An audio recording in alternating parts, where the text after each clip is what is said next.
Rabbi Shlomo ibn Gabirol.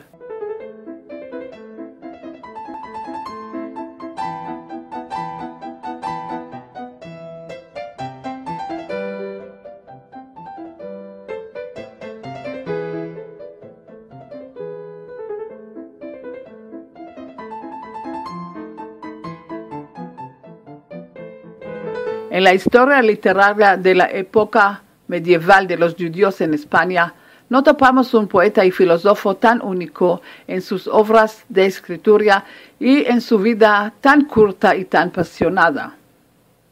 Su mundo interior y exterior fue tan arriesgado, tan variado y tan opuesto.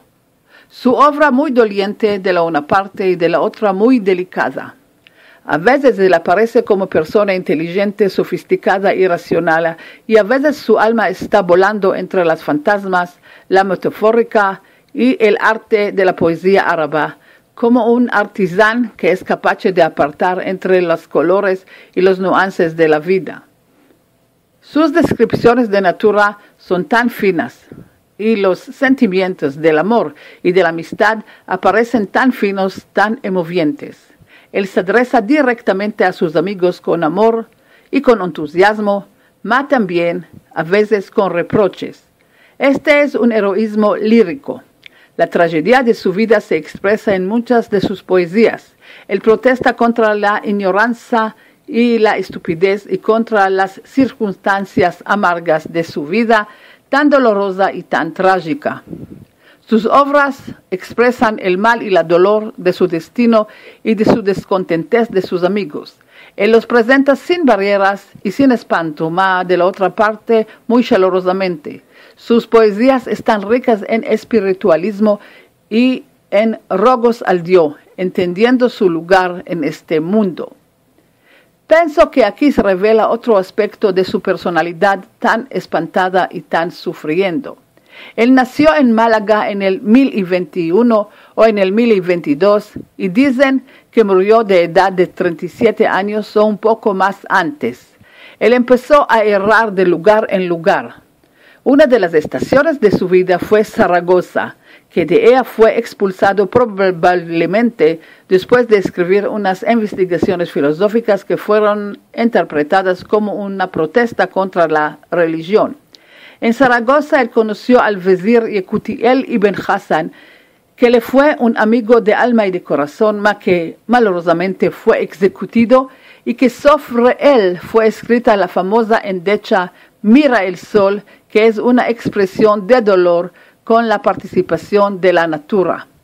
Hay que apuntar que en su vida Ibn Gabirol le escribió también salmos de admiración y de amistad. Él se burlaba de la gente de su ciudad y ellos no le perdonaron. Este comportamiento causó un gran odio de sus partes. Amargo y doliente, él quita a Zaragoza y pasa a Granada, la ciudad de las grandes batallas y guerras. Esta ciudad llena de arquitecturas maravillosas y de fontanas, y de la otra parte llena de intrigas y de complotos. Allí él conoce a Rabbi Shmuel Hanagid, y con él también él está discutiendo y criticando sus poesías. Shmuel Hanagid escribió sobre los pasatiempos, sobre el vino, sobre la guerra, esto de manera tan viva y tan colorida. Amargo y decepcionado, él quita a Granada, mas él no quiere vivir en España y está haciendo su camino a Valencia para topar un ayudo, un remedio, soñando de llegar a la Santa Tierra. Malorosamente, él topa su muerte en la costa de la ciudad. Su vida fue muy trágica y su alma fue torturada. Él quedó huérfano en su chiquez, vivió en la soledad, en el aprieto, con jazinuras y con el menester de ser apoyado por la caridad de unos filántropos. Muchas veces él se peleaba con sus amigos o con su vecindado. Él fue un hombre de lucha interior y exterior. Esta fue la vida de un gran hombre, vida de sufrancia y de dolor, mas que nos dejó sus obras inmortales y eternales para nuestro patrimonio. Gracias y al vernos.